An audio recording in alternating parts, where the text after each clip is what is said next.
நம்முடைய ஆண்டவராக இயேசு கிறிஸ்துவின் நாம் நடந்தக்கூடிய அன்பின் நல்வாழ்த்து. மீண்டுமாக உங்கள் முன் வந்து கிருபை பாராட்டி நம்முடைய ஆண்டவராக இயேசு கிறிஸ்து என்னுடைய மனமார்ந்த நன்றிகளை படைக்கிறேன். மற்றும் இந்த வாய்ப்பை அளித்து திரு அலெக்ஸ் அவர்களுக்கும் திருமதி அலெக்ஸ் அவர்களுக்கும் மற்றும் சபை மூப்பர்கள், சபை உறுப்பினர்கள் மற்றும் சபை மக்களாக உங்கள் அனைவருக்கும் என்னுடைய மனமார்ந்த நன்றிகளை படைக்கிறேன். ஒருவர் வாசிங்கள் யோவானின் புஸ்தகம் 4ஆம் அதிகாரம் 46ஆம் வசனம், பக்கம் 130.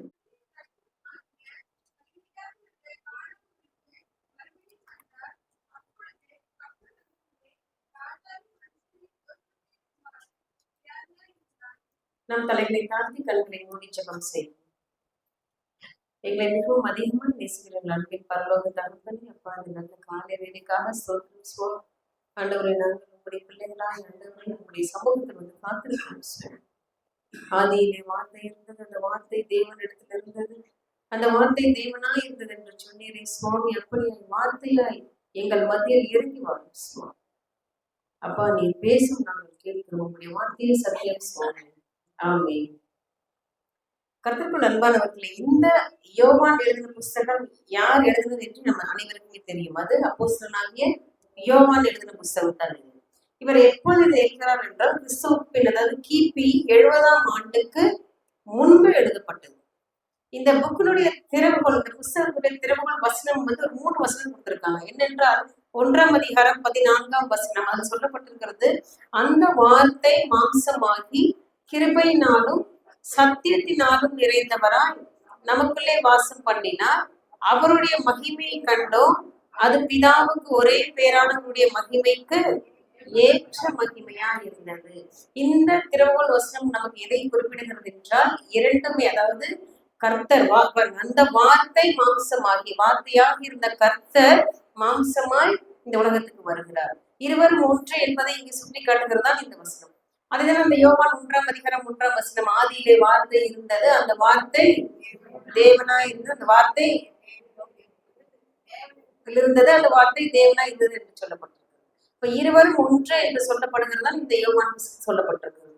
இன்னொரு வசனம் பார்த்தீங்கன்னா 20:31, இன்னொன்று 3:16, அனைவருக்குமே தெரியும் 3:16, தேவன் தம்முடைய ஒரே பேரான குமாரனை விசுவாசிக்கிறவன் எவனோ அவன் கெட்டு போகாமல் நித்திய ஜீவனை அடைபடி அவரை உலகத்தில் வருவாய் தந்தருளினார் என்று சொல்லப்பட்டது. இந்த புத்தகத்தினுடைய சிறப்பு அம்சம் என்னவென்றால், இந்த யோவான் புத்தகத்துல மட்டும்தான் ஆண்டவராகிய இயேசு கிறிஸ்து செய்த முதலாம் அற்புதத்தை குறிப்பிடப்பட்டிருக்கிறது. அவர் செய்த காணாத அற்புதம் இந்த புத்தகத்தில் மட்டும்தான் குறிப்பிடப்பட்டிருக்கிறது. அதே போல் பாத்தீங்கன்னா லாசரு உயிரோடு எழுப்பினதும் இந்த புத்தகத்தில் மட்டும்தான் கொடுக்கப்பட்டிருக்கிறது. பெதஸ்தா குளத்துல 38 வருஷமா ஒரு மனுஷன் பாடுபட்டதும் இந்த புக்ல மட்டும்தான் இருக்கு. அப்படியாக இன்னும் அநேக காரியங்கள் இந்த புஸ்தகத்துக்கு சிறப்பு அம்சம் உண்டு. கர்த்தருக்குள் அன்பானவர்களே, ஆண்டவராகிய இயேசு கிறிஸ்து இன்று நமக்கு கொடுத்த வசனம், பின்பு இயேசு தாம் தண்ணீரை திராட்சரசமாக்கின கலிலேயாவில் உள்ள கானா ஊருக்கு மறுபடியும் வந்தார். அப்பொழுது கப்பர்நகூமிலே ராஜாவின் மனுஷரில் ஒருவனுடைய குமாரன் வியாதியா இருந்தான் என்று கொடுக்கப்பட்டிருக்கிறது. யாரு? ராஜாவின் மனுஷனுடைய மகன் வியாதிப்பட்டிருக்கிறான். அப்படி என்றால் இந்த ராஜாவின் மனுஷன் என்று சொல்லப்பட்டிருக்கிறது என்றால் அவன் எப்படி நிச்சயமாக மிகவும் பெரிய செல்வந்தனாகத்தான் இருக்க முடியும். அவன் நினைச்சிருந்தா என்ன பண்ணிருக்கலாம், நிறைய ஹாஸ்பிட்டல் கூட்டிட்டு போய் அதனுடைய மகனுக்கு சுகத்தை கொடுத்திருக்கலாம். மேபி அவன் கூட்டிட்டு போயிருந்திருக்கலாம், அதுல இருந்து குறிப்பிடப்படாமல் கூட இருந்திருக்கலாம். அப்படியாக அவன்கிட்ட நிறைய பணம் இருந்திருக்கும், நிறைய ஆட்கள் இருந்திருப்பாங்க, அவன் கூட்டிட்டு போய் சரி பண்ணிருக்கலாம். ஆனால் அது எல்லாம் விட்டு விட்டு அவன் என்ன செய்கிறான், ஆண்டவராக இயேசு கிறிஸ்துவை நோக்கி வருகிறான். ஒருவேளை அவன் ஆண்டவராக இயேசு கிறிஸ்து கானா ஊரிலே செய்த அற்புதத்தை கேள்விப்பட்டிருக்கலாம். அதனாலதான் என்ன பண்றான், ஆண்டவராக இயேசு கிறிஸ்து மீண்டும் கானா ஊருக்கு வந்தார் என்று தெரிந்த உடனே அவரை சந்திக்க கப்பர்நகூமில் இருந்து வருகிறார். அதாவது அந்த டிஸ்டன்ஸ் அந்த இன்டர்நெட்ல கொடுக்கப்பட்டிருக்கிறது கிட்டத்தட்ட 20 to 25 மைல் தூரம் என்று சொல்லப்பட்டிருக்கிறது. கானா ஊருக்கும் கப்பர்நகூமுக்கும் 20 to 25 மைல் என்று சொல்லப்பட்டிருக்கிறது. சுமாராக இப்ப நம்ம கிலோமீட்டர்ல கணக்கு பண்ணோம்னா 32 to 40 கிலோமீட்டர். அது கால்நடையாய் நடந்து வர வேண்டும் என்றால் ஒரு நாள் ஆகும், கிட்டத்தட்ட 24 மணி நேரம் ஆகும்.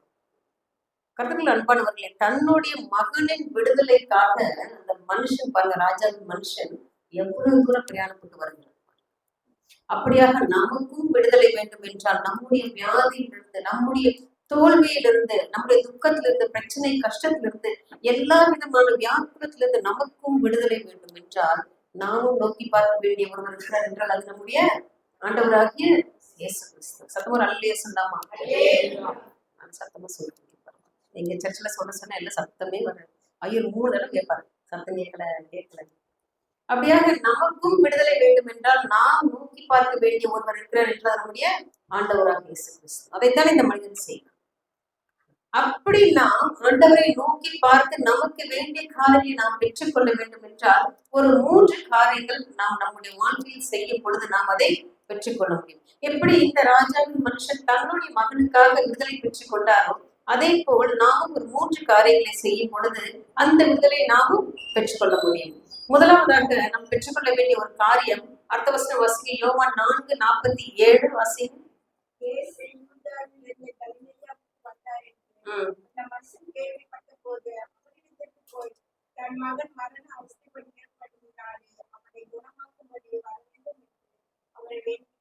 பாருங்க, அவரை தன் மகன் அவனை குணமாக்கும்படிக்கு வர வேண்டும் என்று ஆண்டவராக இயேசு கிறிஸ்துவை வேண்டிக் கொண்டார். முதலாவதாக நாம் செய்ய வேண்டிய ஒரு காரியம் நாம் விண்ணப்பம் செய்ய வேண்டும்.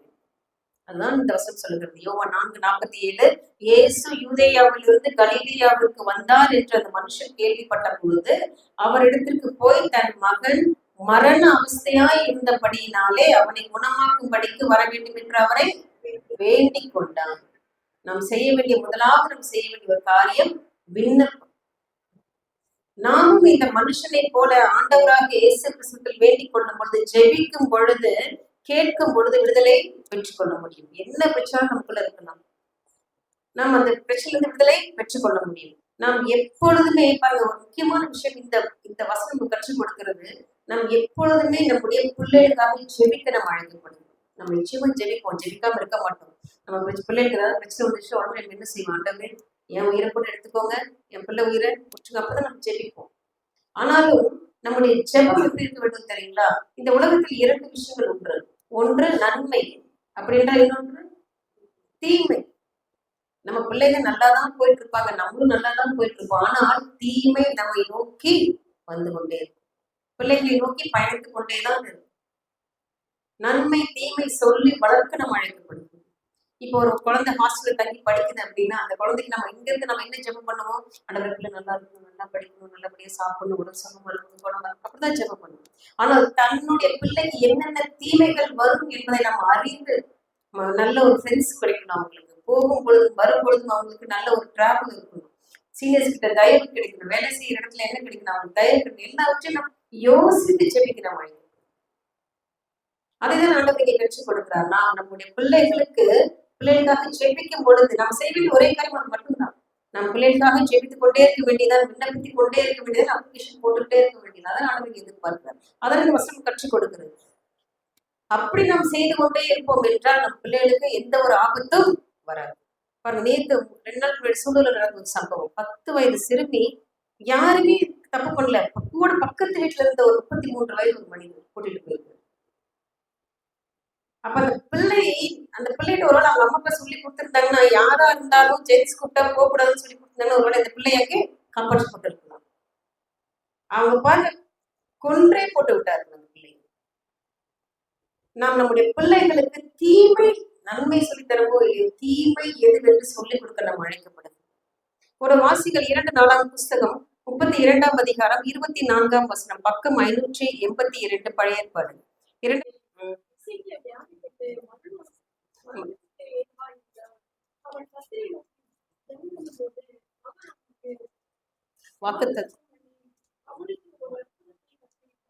இன்னொருத்தர் எடுத்து வச்சுக்கோங்க. 2 ராஜாக்களின் புஸ்தகம் 20ஆம் அதிகாரம் 1 முதல் 6 வரை, பக்கம் 496. 2 நாளாகவும் 32-24 கொடுக்கப்பட்டிருக்கிறது. அந்நாட்களில் எசேக்கியா வியாதிப்பட்டு மரணத்துக்கு ஏதுவாய் இருந்தான். அப்ப எசேக்கியா ராஜாவுக்கு உடம்பு சரியில்லை, மரணத்துக்கு ஏதுவாய் இருக்கு. அப்ப அங்க யார் வரா, ஏசாயா வராரு. ஏசாயா யாருன்னா அந்த எசேக்கியா ராஜா காலத்தில் வாழ்ந்த தீர்க்கதரிசி. அப்ப ஏசாயா சொல்றாரு, என்ன சொல்றாரு, எப்ப நீ சாக போற, உங்க வீடெல்லாம் நீ ஒழுங்குபடுத்திக்கோன்னு சொல்லும் பொழுது எசேக்கியா பாருங்க ரொம்ப சிரமப்பட்டு உடனே ரொம்ப அழுது மனம் கஷ்டப்பட்டு சுவர்புறமாக திரும்பி அந்த 20ஆம் அதிகாரம் 2 ராஜாக்கள் 20 3ஆம் வசனம் பாருங்க. கர்த்தாவே, நான் உமக்கு முன்பாக உண்மையும் மன உத்தமமாய் நடந்து உமது பார்வைக்கு நலமானதை செய்தேன் என்பதை நிறுத்தலும் என்று விண்ணப்பம் பண்ணினான். அங்க ஜெபிக்கிறான், ஆண்டவரே கண்ணோக்கி பாருங்க அப்படின்னு சொல்லி அவனோட மரண அவஸ்தையா இருக்கிறான், சாக போறான்னு தெரிஞ்ச உடனே ஆண்டவரை நோக்கி அங்க விண்ணப்பம் பண்றான். ஆண்டவர் அது கொடுக்குற பதில் பாருங்க. 5ஆம் வசனம், நீ திரும்பி போய் அந்த ஏசாயா கிட்ட ஆண்டவர் சொல்றாரு. 2 ராஜாக்கள் 20ஆம் அதிகாரம் 5ஆம் வசனம், நீ திரும்பி போய் என் சனத்தின் அதிபதியாகிய எசேக்கியாவை நோக்கி, உன் தகப்பனாகிய தாவீதின் தேவனாய் இருக்கிற கர்த்தர் சொல்லுகிறது என்னவென்றால், அழகான வார்த்தை, உன் விண்ணப்பத்தை கேட்டேன், உன் கண்ணீரை கண்டேன். கர்த்தருக்கு அன்பானவர்களே, இதைத்தான் நானும் நம்மிடம் எதிர்பார்க்கிறேன். நம்ம அவர்கிட்ட விண்ணப்பம் செய்யும் பொழுது நிறைய விஷயங்கள் நம்ம நிறைய அழுது ஜெபிப்போம். ஆண்டவர் நம்முடைய கண்ணீரை பார்த்து கொண்டேதான் இருக்கிறார். அதற்கான அங்கீகாரத்தை, அதற்கான தேவைகளை உரிய நேரம் வரும்போது ஆண்டவர் நமக்காக செய்து கொடுப்பார். அந்த விசுவாசத்தை கற்றுக்கொள்ள வேண்டும். எசேக்கியா ராஜா அழுது விண்ணப்பம் செய்ததினால் 15 வருடம் ஆயுசை பெற்றுக் கொண்டார். தன்னுடைய வாழ்நாளில் 15 வருடத்தை கூட்டிக் கொண்டார். நாமும் இதே போல் எப்பொழுதும் நமக்காகவும் நம் பிள்ளைகளுக்காகவும் விண்ணப்பித்துக் கொண்டே இருப்போம் என்றால் அற்புதத்தை, விடுதலை நாம் பெற்றுக்கொள்ள முடியும். லூக்கா 18ஆம் அதிகாரம் 13ஆம் வசனம் வாசிங்க எடுத்தவர்கள். லூக்கா 18ஆம் அதிகாரம் 13ஆம் வசனம், பக்கம் 110. இது அனைவருக்குமே தெரிந்த ஒரு உவமை. ஆயக்காரன் தூரத்திலே நின்று தன் கண்களை வானத்துக்கு ஏறெடுக்க துணியாமல் தன் மார்பிலே அடித்துக் கொண்டு, தேவனே பாவியாகிய என்மேல் கிருபையாய் இரும் என்றான். பாருங்க, இந்த மனுஷன் ஒரு 2 பேர் ஜெபிக்க போறாங்க. ஒருத்தன் ஆயக்காரன், ஒருத்தன் பரிசெயன் எப்படி ஜெபம் பண்ண நம்ம எல்லாருக்குமே தெரியும். நான் உபவாசிக்கிறேன், நான் இதை செய்யறேன், நான் பரிகாரம் இல்லை, நான் விபச்சாரக்காரன் இல்லை, எல்லாம் சொல்லி ஜெபிக்கிறார் அந்த பரிசெயன். அதனால ஆயக்காரன் என்ன பண்றாங்க, தூரத்தில் நின்று என்ன சொல்றாங்க, தன் கண்களை வானத்துக்கும், ஏன்னா அந்த காலத்துல யூதர்கள் எப்படி ஜெபிப்பாங்கன்னா இப்படி மேல பார்த்து ஜெபிப்பாங்க. தன் கண்களை வானத்துக்கும் ஏறெடுக்க துணியாமல் தன் மார்பிலே அடித்துக் கொண்டு, தேவனே பாவியாகிய என்மேல் கிருபையாயிரும். கர்த்தருக்கு அன்பானவர்களே, ஆண்டவராக இயேசு கிறிஸ்து இப்படிப்பட்ட ஜெபத்தை தான் நம்மிடம் கேட்கிறார். நம்ம ஏதாவது கொஞ்சம் ஒரு உதவி செஞ்சுட்டோம்னா அதை நம்ம சொல்லி சொல்லி சொல்லி சொல்லி நான் இது செஞ்சேன், அது செஞ்சேன், எவ்வளவு பெருமை பேசுகிறோம். ஆண்டவர் அதை எதிர்பார்ப்பது வேண்டும். அதான் வசனம் அழகா சொல்லிருப்பார் 18-14, அவனல்ல இவனே நீதிமானாக்கப்பட்டவனாய் தன் வீட்டுக்கு திரும்பி போனான் என்று உங்களுக்கு சொல்லுகிறேன். ஏனெனில் தன்னை உயர்த்துகிறவன் எவனும் தாழ்த்தப்படுவான், தன்னை தாழ்த்துகிறவன் உயர்த்தப்படுவான் என்றான். கர்த்தருக்கு அன்பானவர்களே, நம்முடைய வாழ்க்கையில் ஜெபம் என்பது, விண்ணப்பம் என்பது மிகவும் அத்தியாவசியமான ஒரு காரியம். ஜெபம் என்பது நாம் கடவுளோடு நேரடியாக பேசுவது. வேதம் வாசிப்பது என்பது ஆண்டவர் நம்மோடு நேரடியாக பேசுவது. இது இரண்டும் நம்முடைய வாழ்க்கையில் இருக்கும் என்றால் நாம் ஆசீர்வாதமாய் வாழ்வது அது நிச்சயம். அதை எரேமியா 33:3 அழகாய் சொல்லுகிறது, என்னை நோக்கி கூப்பிடு, அப்பொழுது நான் உனக்கு உத்தரவு கொடுத்து நீ அறியாதும் எட்டாவதுமான பெரிய காரியங்களை உனக்கு. நாம் நோக்கி கூப்பிட வேண்டிய ஒருவர் இருக்கிறார் என்றால் ஆண்டவராகிய இயேசு கிறிஸ்து மட்டும்தான். தகப்பன் தாயை கைவிட்டாலும் கர்த்தர் என்னை அன்பானவர்களே, இந்த ராஜாவின் மனுஷன் அதைத்தான் செய்கிறான். தன் பிள்ளைக்காக மன்றாடுகிறான். அவன் நினைச்சிருந்தா எவ்வளவோ செலவு பண்ணிருக்கலாம். ஆனால் அதெல்லாம் விட்டுவிட்டு ஆண்டவராக இயேசு கிறிஸ்துவிடம் வருகிறான், வந்து சுகத்தை பெற்றுக் கொள்கிறான். அப்படியாக நாமும் இதே போல் நமக்காகவும் நம் பிள்ளைகளுக்காகவும் விண்ணப்பம் செய்யும் பொழுது விடுதலை பெற்றுக் கொள்கிறோம். இரண்டாவதாக நமக்கு தேவையான ஒரு காரியம், அதுக்கு அடுத்த வசனம் 2 வசனம் வாசிங்க. யோவான் புஸ்தகம் 4ஆம் அதிகாரம் 48 மற்றும் 49ஆம் வசனம். அப்பொழுது இயேசு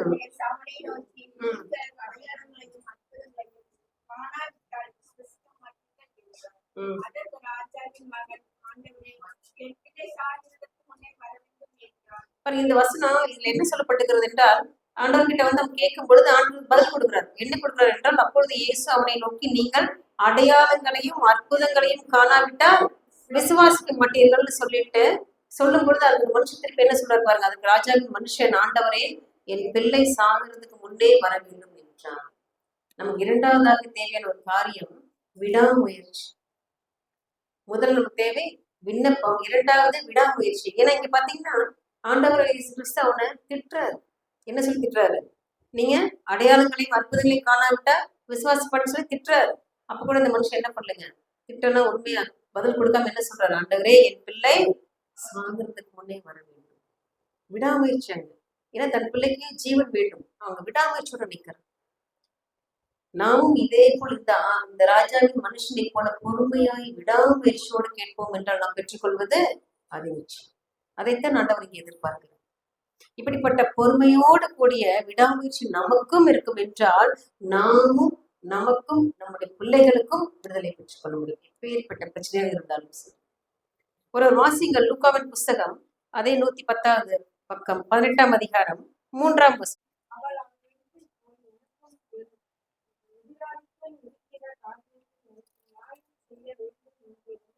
ஆமா, ஒரு விதவை இருக்கிறா அந்த ஊர்ல.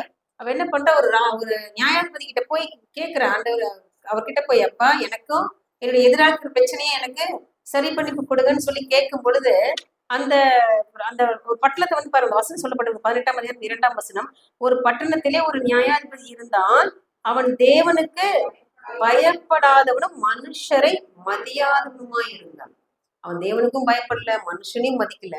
அப்படிப்பட்ட நியாயாதிபதி கிட்ட அந்த விதவை திரும்ப திரும்ப போய் கேட்கிறான், என் பிரச்சனையை தீர்த்து வைங்க. இவன் கண்டுக்கவே இல்லை. இந்த நியாயாதிபதி அது கண்டுக்கவே இல்லை. இவர் இந்த அம்மா என்ன பண்றாங்க, கொஞ்சம் கூட சோர்ந்து போகாம விடாமுயற்சியோடு திரும்ப திரும்ப போய் கேட்கிறாங்க. கேட்கும் பொழுது அவன் யோசிச்சு சொல்றான் பாருங்க, இந்த விதவை என்னை எப்பொழுதும் தொந்தரவு செய்கிறபடியால் இவன் அடிக்கடி வந்து என்னை அலட்டாதபடிக்கு இவனுக்கு நியாயம் செய்ய வேண்டும் என்று தனக்குள்ளே சொல்லிக் கொண்டான்.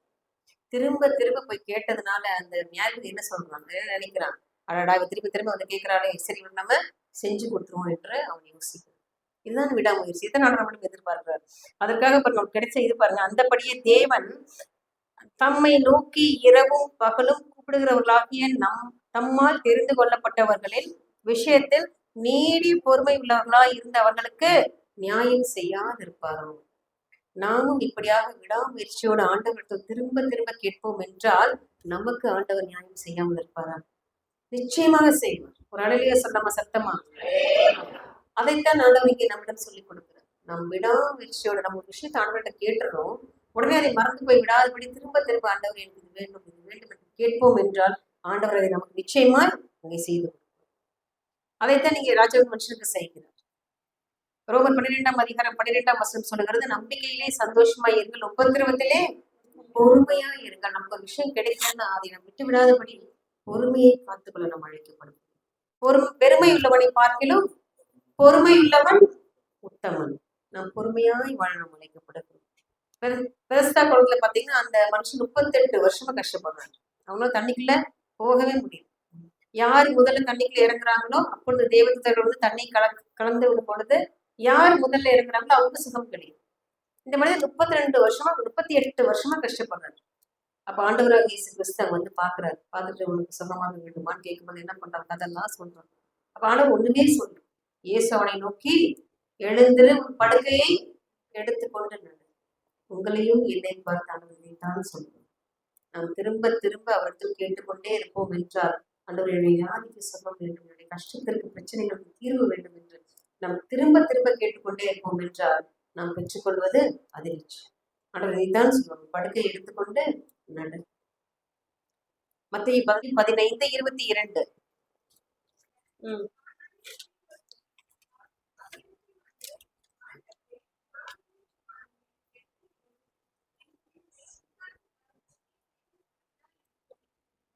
இது எல்லாருக்கும் தெரிந்த ஒரு ஓமை. இது ஒரு பெண் வந்து என்ன சொல்றா, என்னுடைய மகள் பிசாசுல ரொம்ப கஷ்டப்படுறா, ஆண்டவரை வந்து சுகம் கொடுங்கன்னு சொல்லி கேட்கும் பொழுது ஆண்டவர் என்ன சொல்றாரு பாருங்க, ஆண்டவர் என்ன சொல்றாரு, போகல. அதுக்கு என்ன சொல்றாரு பாருங்க, காணாமல் போன ஆடுகளாக இஸ்ரவேல் வீட்டாரத்திற்கு அனுப்பப்பட்டேனே என்று மற்றபடி அல்ல என்று ஆண்டவர் சொல்றாரு.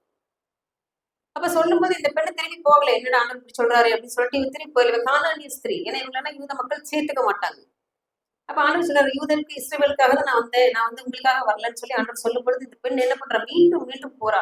போய் மறுபடியும் கேட்கிறா, என்ன சொல்றா, அவள் வந்து ஆண்டவரே எனக்கு உதவி செய்யும் என்று அவரை பணிந்து கொண்டாள். கேட்கிறார். கேட்டோன்னு ஆண்டவர் அங்க ரொம்ப கடினமான ஒரு வார்த்தை சொல்றாரு. என்ன சொல்றாரு பாருங்க, பிள்ளைகளின் அப்பத்தை எடுத்து நாய்க்குட்டிகளுக்கு போற தகுதி இல்லாங்க. அப்படி டீஸ் பண்றாரு. நாயின்னு சொல்லி அந்த காணானிய பெண்ணை அவருங்க திட்டுறாரு. அப்ப கூட அந்த பெண் என்ன பண்ணலீங்க, கவலைப்படும். அவ என்ன சொல்றா, திரும்பியும் மீண்டும் ரொம்ப அழகா சொல்ற பாருங்க, மெய்தான் ஆண்டவரே, ஆகிலும் நாய்க்குட்டிகள் தங்கள் எச்சமான்களின் மேஜிலிருந்து விழும் துணிக்கை திரும்பிகள். என்ன ஒரு அங்க விசுவாசம் இருப்பாரு. எப்படியாவது நான் என் மகளுக்கு சுகத்தை நான் பெற்றுக்கொள்ள வேண்டும் என்று இந்த பிசாசினால் மிகவும் மிகுந்த கஷ்டப்பட்டு கொண்டிருக்கிற அந்த பெண்ணுக்கு சுகத்தை பெற்றுக்கொள்ள வேண்டும் என்று இந்த அம்மா எவ்வளவு துடிக்கிறாங்க. அப்ப ஆண்டவர் ரொம்ப ஆச்சரியப்பட்டு சொல்றாரு, உன் விசுவாசம் பெரியது என்று சொல்லி. அப்படித்தான் உங்களையும் என்னையும் பார்த்து ஆண்டவர் சொல்ல வேண்டும், உன் விசுவாசம் பெரியது. அப்படி நாம் இருப்போம் என்றால் நாம் விடுதலை பெற்றுக் கொள்வது அது நிச்சயம். கத்துக்கள் அன்பானவர்களே, இப்படிப்பட்ட விடாமுயற்சி உங்களுக்கும் எனக்கும் இருக்கும் என்றால் நாம் விடுதலை பெற்றுக் கொள்வது அது நிச்சயம். இந்த ராஜாவின் மனுஷன் அதைத்தான் செய்கிறான். நீடிய பொறுமையோடு தன்னுடைய முயற்சியை கைவிடாமல் என் பிள்ளை சாகிறதுக்கு முன்னே வர வேண்டும் என்று சொல்கிறான். கேட்கிற ஆண்டவர்கிட்ட, ஆண்டவராக இயேசு கிறிஸ்துவின் பதில், நீ போகலாம், உன் குமாரன் பிழைத்திருக்கிறான் என்றார். கத்துக்கள் அன்பானவர்களே, இப்படிப்பட்ட விடுதலை, சுகம், ஆசீர்வாதம் நமக்கும் நம் பிள்ளைகளுக்கும் வேண்டும் என்றால் நாம் நீடிய பொறுமையோடு நம் முயற்சியை கைவிடாமல் அவருக்கு காத்திருப்போம் என்றால் நாம் கேட்டதை பெற்றுக்கொள்வது அது நிச்சயம். கடைசியாக நமக்கு தேவையான வேண்டிய ஒரு காரியம் வாசிங்க, யோவான் 4ஆம் அதிகாரம் 53ஆம் வசனம்.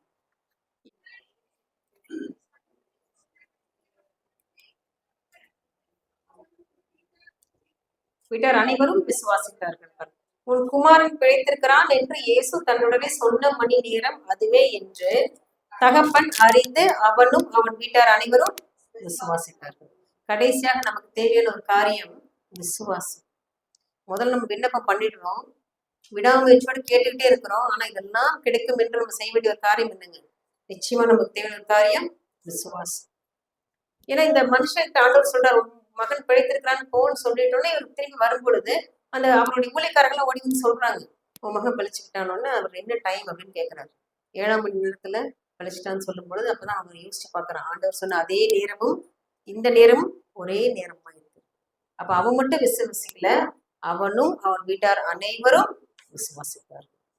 நாம் தினமும் நம்ம வீட்டுல செய்யற குடும்ப ஜெபம் எதை குறிப்பிடுகிறது என்றால் நம்ம அவரை விசுவாசிக்கிறோம் என்பதற்கு சாட்சி. அதுக்கப்புறம் அந்த வீட்டுல எத்தனையோ பேர் இருந்திருக்கலாம். நம்மளோட ராஜவன் மனுஷன் வீட்டுல ஒரு பாட்டி இருந்திருக்கலாம், தாத்தா இருந்திருக்கலாம், மருமகன் மகன் எல்லாரும் இருந்திருக்கலாம், குழந்தைகள் இருந்திருக்கலாம், வேலை செய்ய நிறைய சர்வன்ஸ் இருந்திருக்கலாம். வீட்டார் அனைவரும் விசுவாசித்தார். அப்ப இந்த ஒருவேளை இந்த மனுஷன் ராஜாவின் மனுஷன் ஆண்டவராக இயேசு கிறிஸ்து அவரை திட்டும் பொழுது அவன் போக்குல விலகி வந்திருந்தாலும் வச்சுக்கோங்க, இத்தனையும் வீண் போயிடும். நமக்கு நீடிய பொறுமையோடு விடாமுயற்சியோடு நாம் இருப்போம் என்றால், கண்டிப்பாக விசுவாசத்தோடு இருப்போம் என்றால் நாம் பெற்றுக்கொள்வது அது நிச்சயம். ரோமர் 10:11 அதான் சொல்லுகிறது, அவரை விசுவாசிக்கிறவன் எவனோ அவன் வெட்கப்படுவதில்லை என்று வேதம் சொல்லுது. அப்படி நாம் அவரை முழுவதுமாக விசுவாசிக்கும் பொழுது நாம் ஒருபோதும் வெட்கப்பட்டு போவதில்லை. யோசுவா 6ஆம் அதிகாரம் 2ஆம் வசனம் சொல்லுகிறது, கர்த்தர் யோசுவாவை நோக்கி, இதோ எரிகோவையும் அதன் ராஜாவையும் யுத்த வீரரையும் உன் கையில் ஒப்பு கொடுத்தேன். இங்க வராரு யோசுவா இப்ப மோசைக்கு அப்புறம் யோசுவா வழி நடத்திட்டு வராரு. இப்ப யோர்தான் கிட்ட வந்துட்டாங்க. அடுத்த தாண்டி காணும் தேசத்துல போக வேண்டியதான் அவங்களோட வேலை. நடுவுல யார பிளாக் பண்றாங்க அப்படின்னா இந்த எரிகோ மக்கள். அப்போ இவங்கெல்லாம் கத்துக்கிட்ட முறையிடுறாங்க, இந்த எரிகோவை நாங்க எப்படி ஜெயிக்கிறது அப்படின்னு சொல்லிட்டு முறையிடும் பொழுது ஆண்டவர் சொல்றாங்க, ஒண்ணும் பண்ண வேண்டாம், அவங்கள கையில நான் ஒப்பு கொடுப்பேன்னு சொல்லிட்டு என்ன சொல்றாங்க, அந்த எரிகோ பட்டணத்தை 7 தடவை சுத்திவாங்க, 6 நாள் சும்மா சுத்திவாங்க, 7ஆவது தடவை எக்கால துணையோடு சுத்திவாங்க, அப்பொழுது அது இடிந்து விடும், நீங்க போயிடலாம்னு சொல்றாரு. உங்ககிட்ட எங்கிட்ட சொன்னா நம்ம இதை செய்வோமா? இடம் ரொம்ப காமெடி பண்றாரு ஆண்டவர். சும்மா சுத்தி பெரிய கோட்டை, அதோட அகலம் பாத்தீங்கன்னா நான் எப்படி சொல்லிப்பேன்னு நினைக்கிறேன், அதோட செவத்தோட அகலம் பாத்தீங்கன்னா 8 அடி அகலம். நம்ம ரூம் சைஸ் இருக்கும், அகலமே செவனோட அகலம். ஹைட் 30 அடி அகலம். உடைக்க கூட முடியாது. உடைக்கிறதுனாலே நமக்கு கிட்டத்தட்ட ஒரு செவரை உடைக்கிறதுனாலே கிட்டத்தட்ட பல மாதங்கள் ஆகும். அப்படி பெரிய கோட்டை செவரு. இந்த மக்கள் சுத்தி சுத்தி வர்றாங்க, வந்தோம் அந்த கோட்டை முழுவதுமாக இடிந்து விடுகிறது, அவங்க போயிடுறாங்க. இந்த மக்களுக்கு தெரியும், சும்மா சுத்தி வந்தா அது உடையாதுன்னு அவங்களுக்கு தெரியும். ஆனால் அவர்கள் எதை விசுவாசித்தார்கள் என்றால், தேவனுடைய வார்த்தையை முழு இருதயத்தோடு உண்மையாய் விசுவாசித்தார்கள். அதனால்தான் நாங்கள் அவர்கள் ஜெயத்தை பெற்றுக் கொண்டார்கள், எரிகோவை அழித்து போட்டார்கள். எல்லாரும் அழித்து போயிட்டாங்க. ராகாப் பேசிட்டவர் அத்தனை பேரும் அழித்து போனார். கர்த்தருக்குள் அன்பானவர்களே, சங்கீதம் 33:9 சொல்லுகிறது, அவர் சொல்ல ஆகும், அவர் கட்டளையிட நிற்கும், ஏனென்றால் காலம் அவர் கரத்தில் இருக்கு. நம்ம அதை புரிந்து கொள்ள வேண்டும். என்னாலதான் எல்லாம் செஞ்சேன், நான் தான் இதை பண்ணேன் என்று சொல்வதை விட அவர் தான் எல்லாம் செய்கிறார் என்பதை நாம் முழுவதுமாக விசுவாசிக்க கற்றுக்கொள்ள. மத்தேயு 17 அதான் சொல்லி பாருங்க, கடுகு அளவு விசுவாசம் உங்களுக்கு இருந்தால் இந்த மலையை பார்த்து பெயர்ந்து போ என்று சொன்னால் அது அப்படிப்பட்ட விசுவாசத்தை ஆண்டவர் இன்று நம்மிடம் எதிர்பார்க்கிறார். நமக்கு கடுகள விசுவாசம் இருந்தா கூட இந்த உலகத்தை தான் ஜெயிக்க முடியும். 1 யோவான் 5:4 நம்முடைய விசுவாசமே உலகத்தை ஜெயிக்கிறது. கருத்துக்கள் அன்பானவர்களே, நான் உங்களுக்கு ஒரு உண்மை சம்பவத்தை சொல்லி முடிக்கிறேன். அது இப்ப நடந்த சம்பவம் தான். கேரளால ஒரு அழகான ஒரு இளம் பெண், அந்த பெண்ணுடைய பேர் வந்து ஆதிரா சுபதன். நீங்க நெட்ல பாத்தீங்கன்னா அந்த பெண் பாத்தீங்கன்னா அங்க பல் டாக்டருக்கு படிச்சுட்டு இருக்கிற ஒரு பொண்ணு. அந்த பொண்ணுக்கு திடீர்னு பாத்தீங்கன்னா பெரிய ஆக்சிடென்ட் ஆகுது. ஆக்சிடென்ட்ல அவங்களோட 2 கால்களும் கட் ஆயிடுது. பெரிய ஆக்சிடென்ட், லாரிக்குள்ள போய் மாட்டிடுறாங்க, கட் ஆயிடுது. பிளஸ் அவங்க வந்து கோமா ஸ்டேஜுக்கு போயிடுறாங்க. அந்த பெண் ஆதிரா சுபதன் கோமா ஸ்டேஜுக்கு போயிட்டு கிட்டத்தட்ட ரொம்ப நாட்கள் ஆகிட்டே இருக்கு. டாக்டர்ஸ் எல்லாம் ட்ரீட்மெண்ட் கொடுக்குறாங்க, கால் இல்லை, அவங்க ரொம்ப சிரமப்படுறாங்க. கோமா ஸ்டேஜுக்கு திரும்பி வரவே இல்லை. இப்படியாக 2 வருடம் கழிந்து போகுது. அப்ப அந்த டாக்டர்ஸ் எல்லாம் என்ன பண்றாங்க, கை விட்டுறாங்க. இனி இந்த அம்மாவை காப்பாற்ற முடியாது, இந்த பொண்ணை காப்பாற்ற முடியாது, ஏன்னா கால் இல்லை, ரொம்ப வீக் ஆயிட்டாங்க, ரொம்ப கோமா ஸ்டேஜ் வரல, 2 வருஷம் ஆயிடுச்சுன்னு சொல்லி அவங்க கைவிடும் பொழுது அந்த ஆதிராசனுடைய சகோதரி முழு முயற்சியோடு அவ என்ன பண்றான்னா மீண்டும் மீண்டும் அந்த பெண்ணை தூக்கி வீல் சேர் உட்கார வச்சு என்னென்ன பண்ணி அந்த பெண்ணை என்ன பண்றா கோமா ஸ்டேஷன் வெளியே வர வச்சிருக்காங்க. வெளியே வந்தது பிறகு அவருக்கு நடக்க முடியாது இல்லைங்களா, வீல் சேர்ல வச்சு அந்த பெண்ணை திருப்பியும் ரெடி பண்ணி காலேஜ்ல கொண்டு போய் படிக்க வச்சிடும் பல் டாக்டர். அந்த ஆதிராசுகதம் நன்றாக படித்து நல்ல மார்க்கோடு வெளியே வர்றாங்க. அதோட நிப்பாட்டில் அந்த சகோதரி அவளை மீண்டும் UPSC exam, CSC exam, government எக்ஸாம்லாம் எழுத வச்சு கிட்டத்தட்ட அநேக வருடங்கள் ஃபெயில் ஆகி கடைசி முறை எழுதும் பொழுது, அதாவது இந்த வருடம் எழுதும் பொழுது அந்த பெண், அந்த ஆதிராசுகதன் பாஸ் ஆகுறாங்க. 483வது ரேங்க் வாங்கி பாஸ் ஆகி இப்பொழுது அவர் கலெக்டர் ஆகி, என்ன ஒரு சாதனை பாருங்க. செத்து போயிடும்னு நினைச்ச பெண்ணை அந்த சகோதரி விடாமுயற்சியோடு முழு விசுவாசத்தோடு அந்த பெண் என்ன பண்றா, அவளை மீட்டு கொண்டு போகிறார். கருத்துக்கள் அன்பானவர்களே, இப்படிப்பட்ட விசுவாசத்தான் ஆண்டவர் உங்களிடமும் என்னிடம் இருக்கிறார்.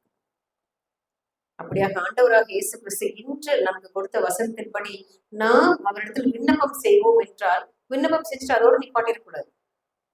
நான் ஜெபம் பண்ணிட்டேன், கொடுச்சு ஆனா கொடுத்துருவாரு இல்லாமல் நாம் மீண்டும் மீண்டும் விடாமுயற்சியோடு விண்ணப்பித்துக் கொண்டே இருப்போம் என்றால் அதற்கான சொல்யூஷனை நமக்கு சொல்லிக் கொடுப்பார். நம்ம எங்க தப்பு பண்றோம், அல்லது எதை நாம் செய்ய வேண்டும், எதை செய்யக்கூடாது என்று எல்லாத்தையும் கற்றுக் கொடுப்பார். மீண்டும் அந்த தப்பு நம்ம செய்யவே கூடாது இல்லைங்களா, அதுக்காக அழகா கற்றுக் கொடுப்பார். விடாமுயற்சியோடு நம்ம விண்ணப்பித்துக் கொண்டே இருப்போம் என்றால், முழு விசுவாசத்தோடு, விசுவாசம் என்றும் கேடகத்தை நம் கையில் பிடித்தவர்களாய் நிற்போம் என்றால், நாம் இந்த ராஜாவின் மனுஷன் தன்னுடைய மகனுக்காக நின்று விடுதலை பெற்றுக் கொண்டது போல நாமும் நம்முடைய பிள்ளைகளுக்காகவும் நமக்காகவும் விடுதலை பெற்றுக்கொள்ளும். அதைத்தான் ஆண்டவராகிய இயேசு கிறிஸ்து நம்மிடம் எதிர்பார்க்கிறார். அப்படியாக ஒரு உன்னதமான ஆசீர்வாதமான வாழ்க்கை வாழ நம்முடைய ஆண்டவராகிய இயேசு கிறிஸ்து நமக்கு துணை புரிவார். நம் தலைகளை தாழ்த்தி கண்களை மூடி ஜெபம் செய்வோம். எங்களை மிகவும் அதிகமாய் நேசிக்கும் அன்பின் பரலோக தகப்பனே, அப்பா மட்டுமாய் நீர் எங்கள் கூட பேசினீரே சுவாமி, கோடான கோடி நன்றி அப்பா. நாங்கள் எங்களுடைய தேவைகளை உம்மிடம் ஜெபித்து ஆண்டவரை விண்ணப்பித்து நாங்கள் பெற்றுக்கொள்ள, அதை அப்படியே விட்டுவிடாதபடி ஆண்டவரை முழு முயற்சியோடு, ஆண்டவரை நீடிய பொறுமையோடு, அந்த விடாமுயற்சியோடு நாங்கள் பெற்றுக்கொள்ள, முழு விசுவாசத்தோடு நாங்கள் அதை பெற்றுக்கொள்ள நீங்கள் கற்றுக் கொடுங்க. நீ சொல்லிக் கொடுத்த வார்த்தையின்படி நாங்கள் நடந்து கொள்ள நீ கிருபையாய் வழிநடத்த வேண்டுமாய் கெஞ்சுகிறோம் அப்பா. அந்த 10 வயது சிறுமியின் பெற்றோருக்காக ஜெபிக்கிறோம். நீர் ஆறுதலின் தேவனாய் இந்த வழிநடத்த வேண்டுமாய் கெஞ்சுகிறோம். வழிநடத்த பொறுப்பெடுத்துக் கொள்க. வந்திருக்கும் ஒவ்வொருவரையும் பேர் பேராய் தனித்தனை ஆசீர்வதிங்க, தேவைகளை சந்திக்க எல்லாவற்றையும் எங்கள் அருமை ரட்சகர் ஆண்டவராகிய இயேசு கிறிஸ்து மூலம் கெஞ்சி மன்றாடி கேட்டுக்கொள்கிறோம். ஆமென்.